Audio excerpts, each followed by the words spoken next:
Hi, my name is Sana. Welcome back to my channel. I think in 2022 I had a medium reading year. I didn't read as much as I liked. I didn't read as diversely as I liked. I also read a few books that felt like they were maybe a little bit too similar to each other. And I feel like I have about 20 half-read books that I wish I could have finished. And there's definitely some in there that might have made it to my favorite books of the year, but you know, we might see those next year. My goal was to read 75 books and I ended up reading 32. I usually read between 50 and 60, so 75 is a bit of a stretch goal, but I think moving out of London at the beginning of the year took up a lot of my time. I went on a few great trips that I didn't do loads of reading on, and I had a few bigger video projects that I spent a lot of time on. I always jokingly say that if I didn't have a YouTube channel where I talk about books, I'd actually read more books. Anyway, I read 32 books in total, which is 9,047 pages. I've never set up a page reading goal. So Storygraph this year has given you a map of your reading, a mood map. It says lighter books push the line up and darker books pull it down. This is my graph. So it's not looking good for the end of the year. I don't know if that was just my Halloween reading. I don't know if I read a bunch of stuff in the beginning of the year that was considered lighter reading. I like reading dark stuff. That's fine by me. I read 11 books that were part of series, which is mostly the Grishaverse and Saga. My least shelved book has only been shelved by 25 users, and it's a graphic novel called Methods of Dying, which I actually received from a graphic novel publisher that I really like. I went through their catalog and had a look, and I really enjoyed this. It's quite short, but it's beautifully drawn. It's like a very colorful murder mystery. I will probably do another graphic novel wrap up in a little while. My highest rated book was Crooked Kingdom, so that's highest rated by other readers, which is a 4.64. I wonder if that's more high rated than Six of Crows, because if you've read Six of Crows and loved it, that's the only way you'll move on to Crooked Kingdom. You're already in it. It's going to be a 5-star read. And the longest one was also in the Grishaverse. It was Rule of Wolves with 592 pages, which I listened to as an audiobook. I think next year I am going to aim for 75 again. I would just like to spend more time reading. I did do a lot of other kind of crafts and hobbies this year, which was fun. I've done a lot of sketching, painting, crocheting, that kind of stuff, so that's good. And I finally caved and got an e-reader. I bought a Kobo this week. I listened to a lot of audiobooks from the library, but I don't read a lot of ebooks from the library because I don't enjoy reading on my phone that much. I do it occasionally, but then I end up going on other apps. I prefer to not buy from Amazon where possible, so I got a Kobo instead. I've already hooked it up to my library subscription, so we're good to go. And because I read 32 books this year, and I usually read around 50 and 60 and pick my 10 favorites, this time I just kind of let my eye wander over the list and kind of just picked out my favorites without aiming for a specific number. The first two are very predictable. They fully shaped my reading year. I read the full Grishaverse series by Leigh Bardugo. The physical copy that I have to show is Six of Crows, which is also one of my favorites. I basically read the Shadow and Bone trilogy, the Six of Crows duology, and the King of Scars duology. Anyway, Shadow and Bone is fine, but the other two duologies are the highlights, and I think I enjoyed the first in each duology most. So King of Scars and Six of Crows are top of my list. I'm not gonna go too in depth on these books because I'm planning on making a full video about my experience reading the series. What I love the most about this world is that there's a lot of found family. The magic system isn't too complicated, especially in Six of Crows, that feels very accessible. I found the books and the world very immersive. There's great witty and fun dynamics between the characters, great backstories for all of them. There is a heist, and the part of the world that they're in is kind of based on Dutch merchant cities. Feels like a mix of Amsterdam and Rotterdam. I'm sure it's based on one in particular. These characters and their stories were just a wonderful addition to my reading year. Then for something entirely different, this was the last book I read this year. I think I read the first half in the beginning of the year, and then I finished it off as the last book of the year. It is Nightbitch by Rachel Yoder. This cover is phenomenal. We've got a snarling, is it a whippet, in a beautiful painting. You've got the bright pink. It's just, everything about it is fantastic. I would have made a beeline for this in a bookshop if I hadn't already been sent it. as a PR copy. I mean, when I got the email and I read the summary, I thought, okay, this could be either quite cliche or very interesting. The setup is that this is about a mother who is called the Mother, who has a toddler and she's a stay-at-home mom. She feels like she's kind of lost herself. She used to work in the art world. Her husband is away a lot and she just feels very overwhelmed, very lost. And then suddenly she gets this idea that, you know, her teeth are getting sharper. She has like a little nub on like her tailbone.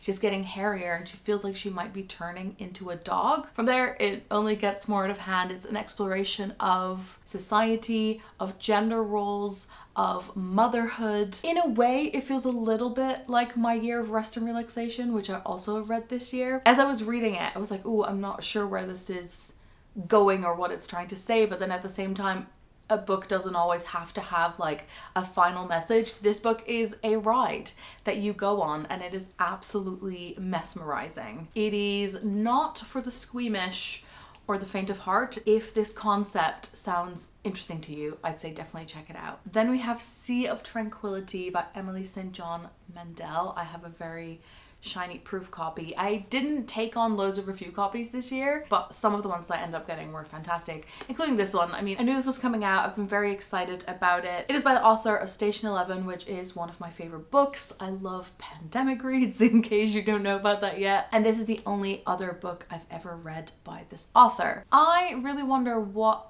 it's like reading this book without having read Station 11. Station 11, Glass Hotel, which is her book before this, and this form like a triptych because there is overlap, there's references, but you can very much read this without having read the other two. Emily's way of storytelling is, the only way I can describe it is as gentle. Like the writing feels gentle. There is like a calm and a control and a simplicity, like in a good way about it. When you read the summary, you kind of go, what is this going to be? Because it's set across different periods of time. It's set in 1912, in 2020, and then in 2401. One of the characters is a famous author who wrote a very popular book about a pandemic. She's going on the last book tour on Earth because a pandemic is happening as she is on this book tour. There's a young man in the 1900s who goes into a forest and has kind of a bizarre experience. There's a lot of different characters. I don't think it's very hard to follow. I think it's great for if you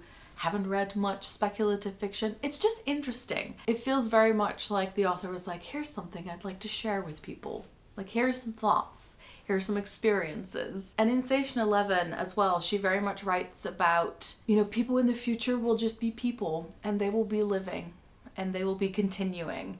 And there's something very like calming about that. Obviously very interesting to read during COVID. I kind of wish it had come out even earlier, but I'm guessing, I mean, most of it was probably written during the pandemic. And I think this will be a very interesting book to look back on as well, and I'll definitely reread it. One of the most beautifully written books I've read this year is Our Wives Under the Sea by Julia Armfield. Again, this is another review copy that hit. Last year, one of my favorite books was Salt Slow, also by Julia Armfield, which is a short story collection. I have seen Our Wives Under the Sea in so many people's favorite books of the year videos, so this is no surprise. It's about a couple where one of them goes on a deep sea exploring mission, is supposed to come back in like 3 weeks, but then ends up returning 6 months later, and she has changed. I keep forgetting what they're called. Mary and Leah. And so her wife is trying to live with her as a partner, even though she's changed and she's behaving oddly, and it feels like you're almost in a trance and it keeps getting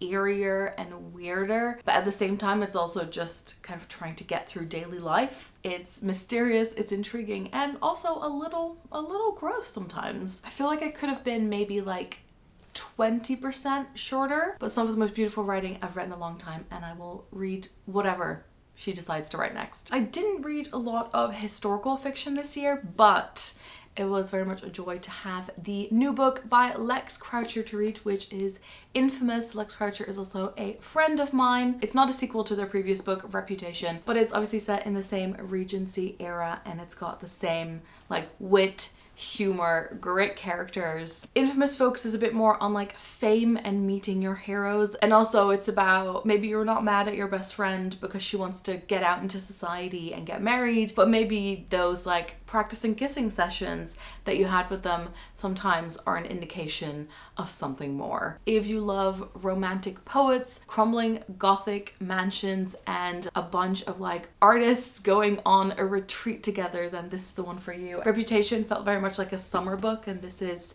a great, like slightly more like rainy autumn read. I'm very excited that I get to read a lot of these early. Gwen and Art Are Not in Love by Lex is coming out next year, and I've got an early copy of that to read as well, so I will be talking about that in the future. Then we've got one that I don't have that much to say about, but I wanted to include it because not like a ton of people have talked about it. It is Ghost Wall by Sarah Moss. It is a novella. I thought it was going to be scary, and it was scary in a kind of people can get up to some crazy things scary, rather than there are ghosts scary. This is about a teenage girl called Sylvie who is going on this excursion camp with her parents. Her father is really interested in the Iron Age, and they're meeting up with a professor and a bunch of students to live for a while. Like, they're in that time period. A lot of the students aren't even that into it. Sylvie kind of gets to like engage with people her age, which it seems like she doesn't get to do very often. It is about abuse. It is about domestic violence. But it was a very interesting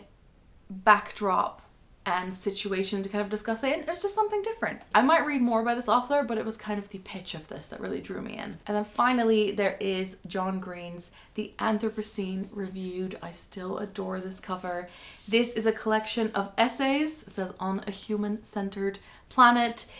It is about so many different things. Some stories are personal and emotional. It's got fun facts, it's got history, it's got some travel stories. It's about the human experience. It made me cry a lot. I loved listening to the podcast, so I think the audiobook of this will be phenomenal as well. I like that in the physical book, it's a little bit easier to like skip through different chapters. It's hard to describe. It is fun, it is beautiful, it is emotional, and I think this would make for a really good gift for quite a lot of people. Those are my favorite books of the year. Maybe there's something in there for you as well to read this year. I'm very excited about 2023 as a reading year. There are lots of new things I want to read and experiment with. I also really want to like focus on some of the genres I love the most. Thank you so much for watching, and I'll see you soon. Doei!